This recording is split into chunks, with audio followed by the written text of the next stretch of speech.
Hello, everyone, and welcome to today's fourth edition of the FEDERATE Webinar series. I'm actually very happy because I saw so many participants joining today. So my name is Caroline Zacharius. I'm from VDI EIT, which is co-coordinating the FEDERATE project, and I'll be moderating our session together with Lars Bauhofer, who is the product program manager at Corix, and he's also the TL circle member at ESCOR and the architecture community lead at ESCOR.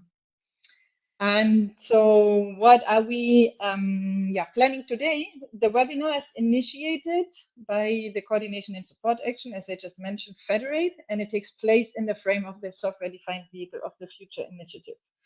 The goal of this initiative is to bring together different players in the automotive world to create open platforms and also share building blocks for the next generation of vehicles. This is very much in line with the recent discussion of the European Commission that I guess you are all following, and also the future of the European automotive sector. So, as I said, today, Lars is with us and he will walk us through what the idea and vision of ESCOR is, what's already available, and how it fits into the larger software-defined vehicle landscape.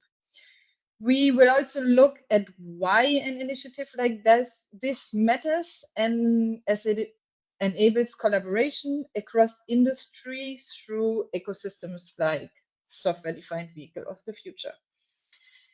The format of today will be very straightforward. Lars will unpack the ESCOR step by step, and later on we will open the floor for your questions. So please feel free to use the chat, drop comments and questions along the way, since we want this to be also an interactive session.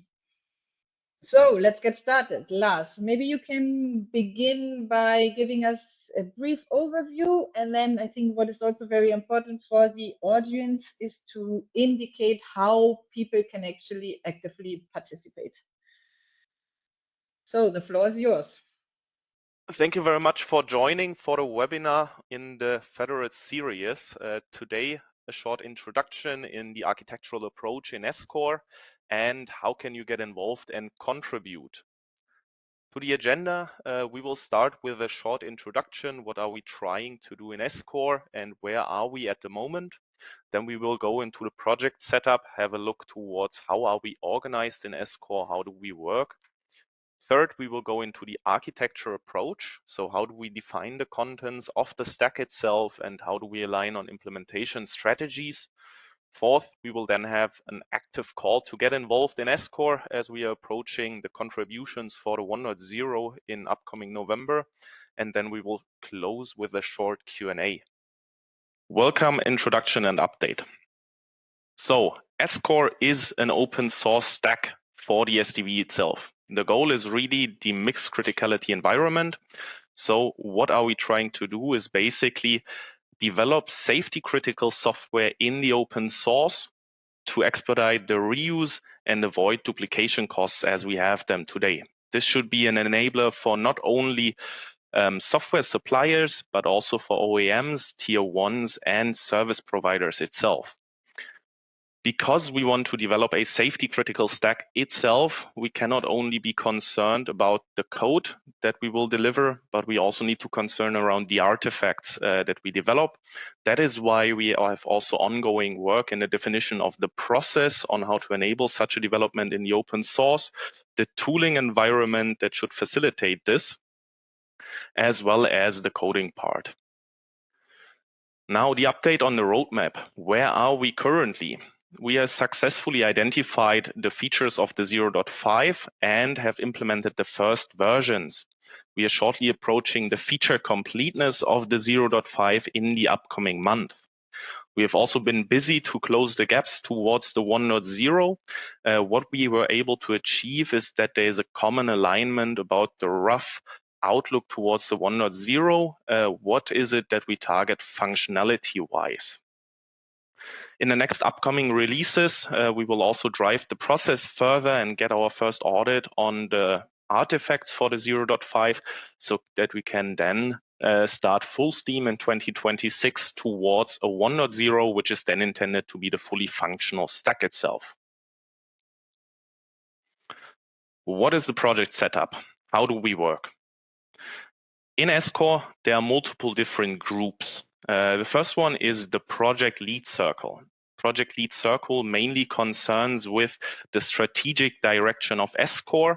This is also what will in the future most likely be covered in the XCOR working stream, which is right now created in ESCOR.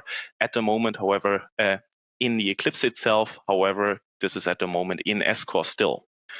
Then on the second step, we do have the technical lead circle. The technical lead circle is basically the servant leader for the project and is concerned with project planning, alignment across the different teams, and keeping the roadmap in check. So this is basically where we have all the planning sessions defined. Underneath, we have then 4 or 5 different communities where we have different topics to cover. The first one is the software architecture community. This is where we define the technical roadmap of the stack itself and align cross-functional features. Second one is the development process working group or community. This is where we ensure that our processes that we use for the development align with specific standards such as ISO 26262 for functional safety or ISO 21434 for cybersecurity, as well as quality, for example, ASPICE. The infrastructure community is responsible to enable all the tooling support. So how is traceability in our process in the end enabled by the tools? What do we use to compile the stacks and how does everything work together as well in our CI/CD pipeline? This is what the infrastructure community is concerned. Last but not least, we cannot just create the stack itself. We also need to ensure that it is working as intended. That is why we have the testing community. The testing community mostly defines our quality goals and our test frameworks that we can use to ensure it. Last community is the marketing and communication community. This is the community to announce events for ESCOR and to have the external representation. Then the cross-functional teams or the verticals are our feature teams. Feature teams are dedicated teams that take ownership of modules in the stack itself and enable the development. They will have dependencies to mostly all of the communities that we have instantiated, but this is where the actual coding happens. In the feature teams, the stack is further evolved. If you want to get in contact or want to get involved, you can do this at any point in time. The easiest entry point to get involved in one of these topics is by either going into the discussion groups on the left-hand side, where we have dedicated discussions in GitHub itself. You can also join our Slack channel, where we have dedicated channels for all the different communities, or you can just join a meeting and get involved there as well. I've posted the link. All of our meetings are publicly available in the SDV community calendar.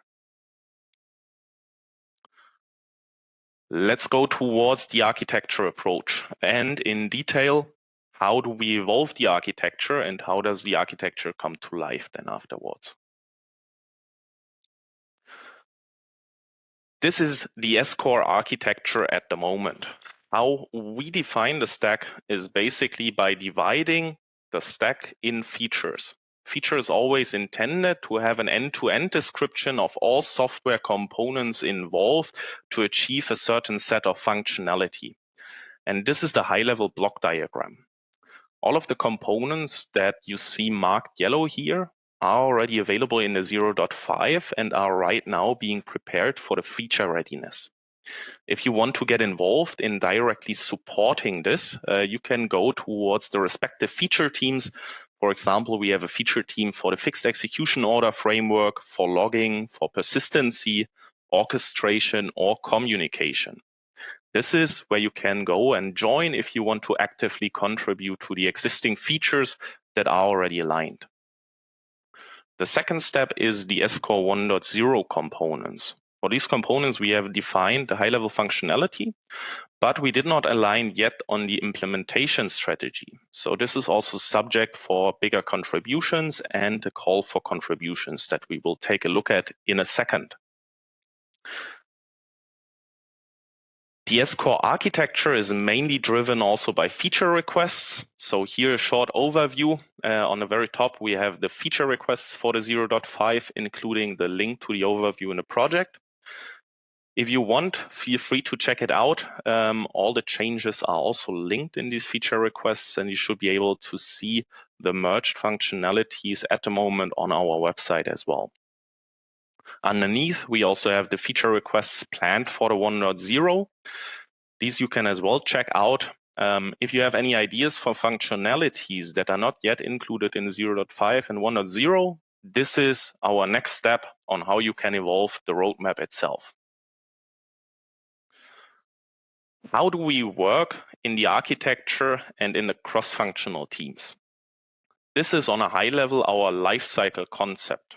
What we have defined is basically 3 distinct phases in our process as well. One is the concept phase. This is where the feature requests comes into the play. So the entry point into increasing our scope is the feature request. Once the feature request is agreed, this is when we can start in the development phase. The development phase is then concerned with achieving all of the necessary artifacts that we require in the software V.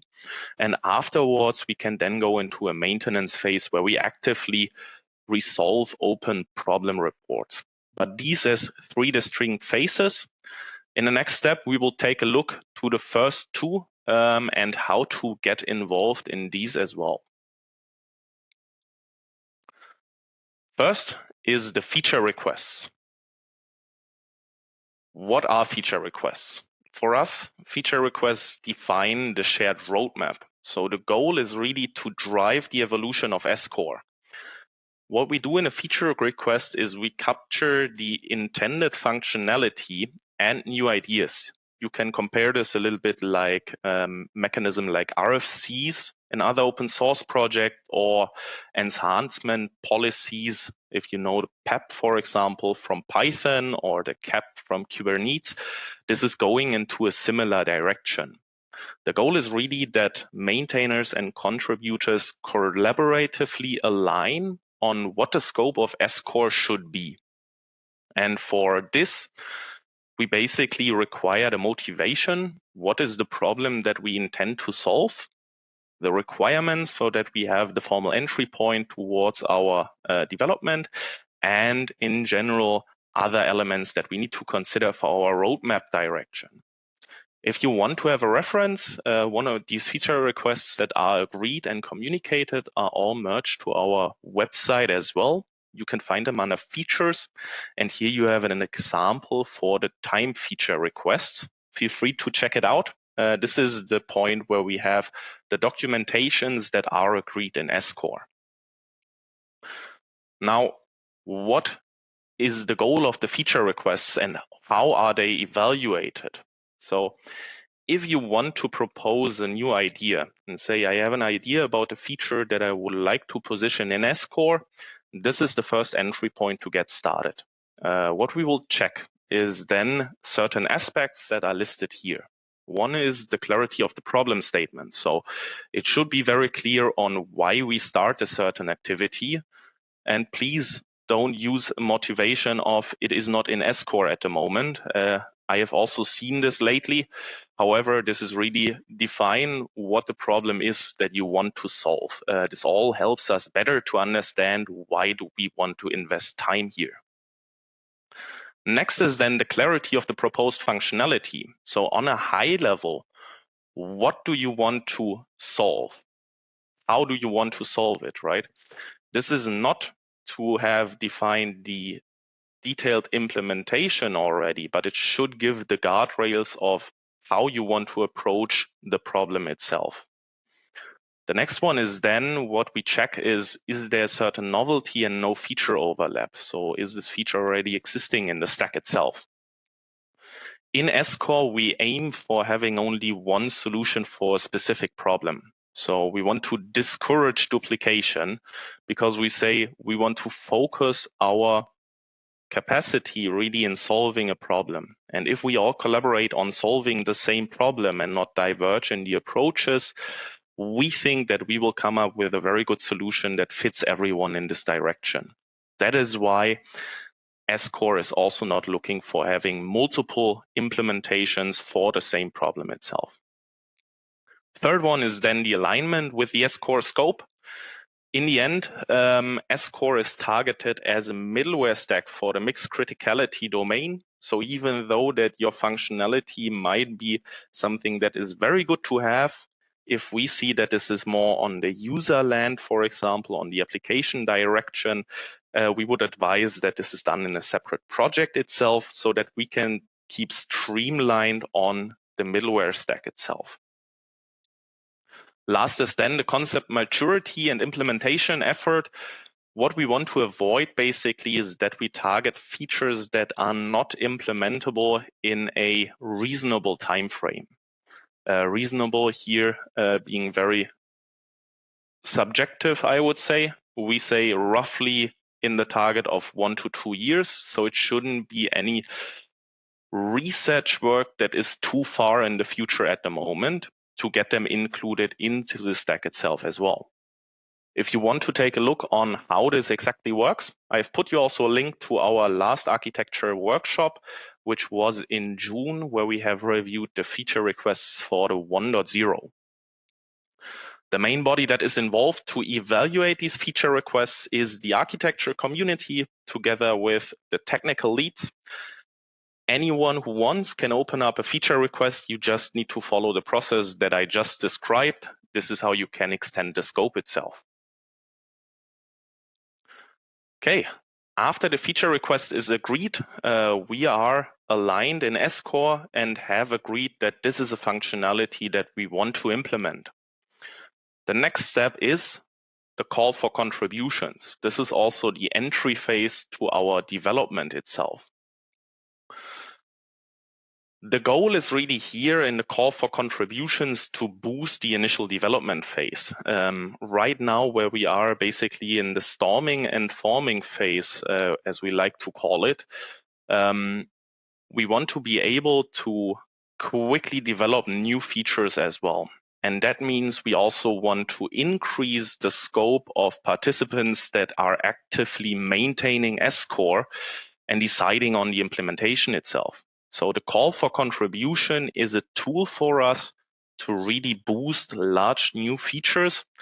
And the goal here is to identify the maintainers as well as an implementation strategy for large new features. If we issue a call for contributions, which will be initiated by the architecture community and the tech leads again, then you have the ability to propose a contribution pitch. The contribution pitch should have a technical focus and should not be a sales pitch. Just as a side comment here, this is really about we want to find the best possible solution to approach a problem itself. The main part of the contribution pitch should be how do you intend to implement the requirements or the specification that we have defined in the feature request itself? What is your strategy? The type of contribution pitches that are welcome for us is this can either be an in-house solution that you want to open source and drive it further in ESCOR. This can also be a POC along with technical concept. If this is something that where you say, okay, I have an idea on how to approach the problem itself. I do not have a fully finished implementation, but I will be able to provide a POC that is able to explain these concepts so that we can take a look at this and decide on the further direction. Last thing that is also very welcome in ESCOR is we do not need to solve everything on our own. If there is an existing open source solution, we are also very happy to integrate it, given the criteria allow for us. Here as well, if you think that for a specific feature request, there is an open source project that you would like to also bring into ESCOR, feel free to propose this. This is a very valid contribution pitch as well. Contribution pitches, we usually set on specific dates where the architecture community meets. Everyone who has a pitch is welcome to attend. Here on the right-hand side, you see an impression from one of the contribution pitches that we had in February, beginning of the year, where we aligned on implementation strategies for the 0.5. Okay, how are they evaluated? Once again, this is very important if you want to prepare a contribution pitch. This is what we will be looking for. The first one is the alignment with the feature requests. So ideally, your solution should fully or partially meet the functionality itself, with room for further enhancements as needed. Your source code should be readily available, at least to a certain extent after you had the pitch itself. Decisions will only be made after we had the chance in the architecture community to evaluate the technical implementation as well. The pitch is only a chance for you to give a summarized overview so that we can jointly also discuss with you on the intended ideas. Third, that we will evaluate is a technical maturity. So we are developing a safety critical stack. So we will also evaluate the alignment to the safety critical subset of C++ or Rust, or if it might need some refinements. This is mostly to existing functionalities. If the functionality is intended to be safety critical and, for example, was developed up until today in the QM area, then we will need to be able to evaluate the impact to further drive that concept. That is why this is also one very important point that we look at. Fourth is then the initial impact assessment. So are there any components that we need to adjust to accommodate your solution? How will you integrate with existing solutions, and what is the strategy to further integrate it? Let's say, for example, you want to propose a safety and security subsystem, and that comes with its own logging mechanism. Here, one example would be, how do you intend to reuse the logging functionalities that we do available in the stack itself? We want to avoid to duplicate and maintain multiple different implementations for the same problem. So that is one of the assessment criteria. Last one as well, if you have already an existing implementation and you do have supporting artifacts for the process itself, which involve requirements, architecture, and tests as well, this will be measured and included in the evaluation as well. On the right-hand side, you can see the outcome of our first workshop in February, as well with the selection, so that you can also follow how did we evaluate it, what was the criteria for the 0.5, and why did we choose specific implementations over others potentially. Okay, last but not least, now is the time to really get involved. I want to here also announce the call for contributions for the 1.0 in ESCOR. Are you ready to become a maintainer for one of the 1.0 features? We have just issued the call for contributions for all the green marked features that we saw in the beginning. I have put a link towards it as well in the presentation. So, call for contributions for the 1.0. If you want to get involved and have a solution that you want to propose and want to become a maintainer in ESCOR for a specific functionality of the 1.0, this is your chance. You can announce a contribution pitch by just posting an issue under one of the contribution requests for the features itself. And then we can invite you as well to our upcoming architecture community workshop that we have on the 4th to 6th November itself. Thank you very much.